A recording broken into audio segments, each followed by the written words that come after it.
All right, let's just jump right into it. Today, we are unpacking the hidden formula behind modern extreme endurance competitions. We're going to use two massive, meticulously engineered challenges as our blueprints to decode exactly how these games are designed to, well, completely break the human spirit. And we are talking about a staggering combined prize pool of nearly $3 million across just two events. I mean, think about that.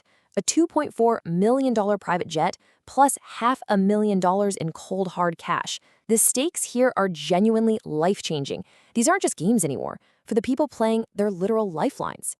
So to understand how these games are engineered to push human limits, we'll be walking through their shared formula.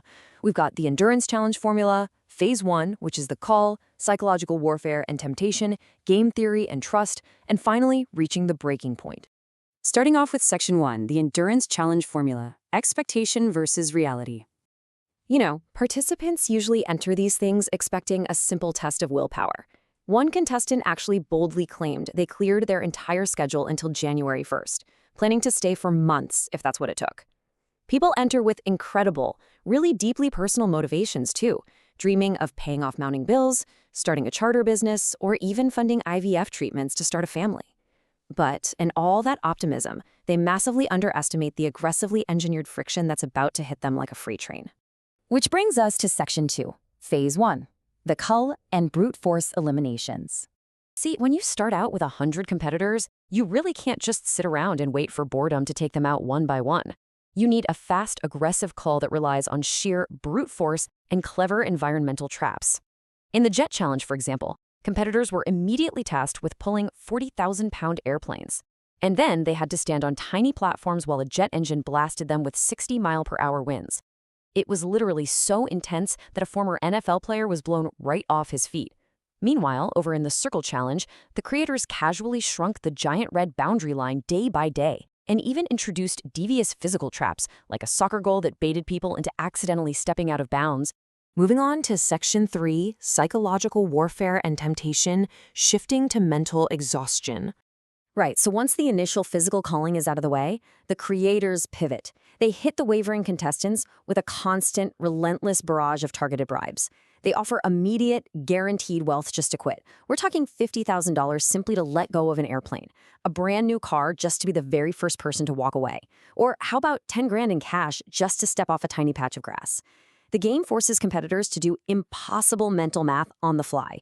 Is a 1 in 20 chance at $500,000 worth more than 10 grand in my pocket right this second? And the kicker is, these bribes don't happen in a vacuum. Combined with engineered annoyances like feeding them oatmeal that tastes like wet cardboard or blasting a 10-hour loop of a screaming alarm clock while they try to sleep, the whole environment is designed to be absolutely miserable. These overlapping layers of deprivation and temptation force contestants to constantly weigh their current, mounting suffering against highly lucrative immediate rewards. Okay, let's look at Section 4, Game Theory and Trust, and the social degradation.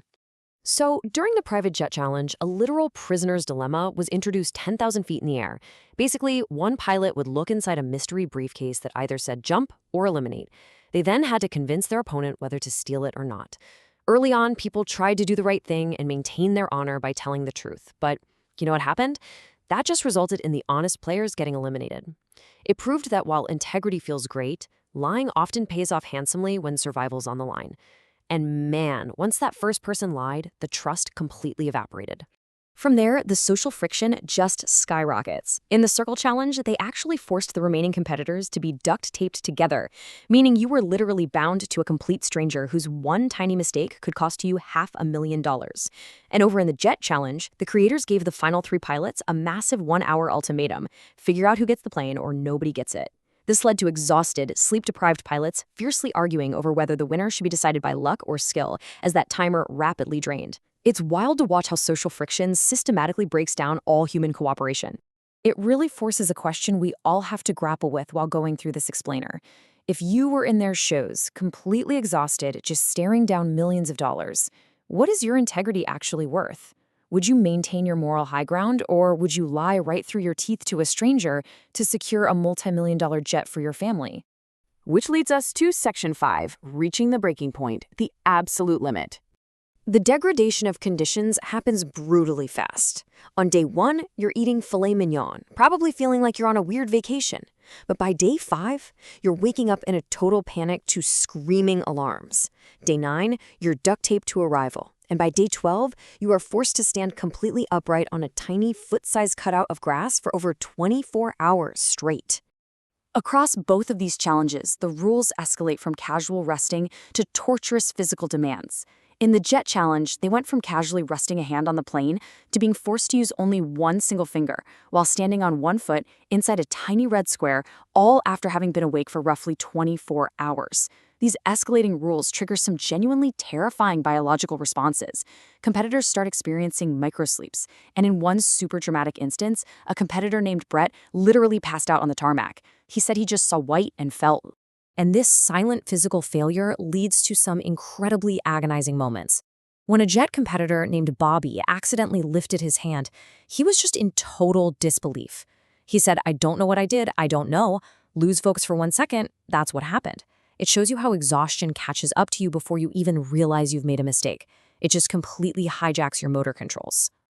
Ultimately, as these contestants succumb to uncontrollable sleep, mental fatigue, and total muscle failure, we're left to wonder, are these massive spectacles truly a strategic battle against the rules of a game? Or are they simply an unwinnable war against human biology itself? It's a fascinating test of exactly what we are willing to endure and exactly when our bodies decide to simply say, enough.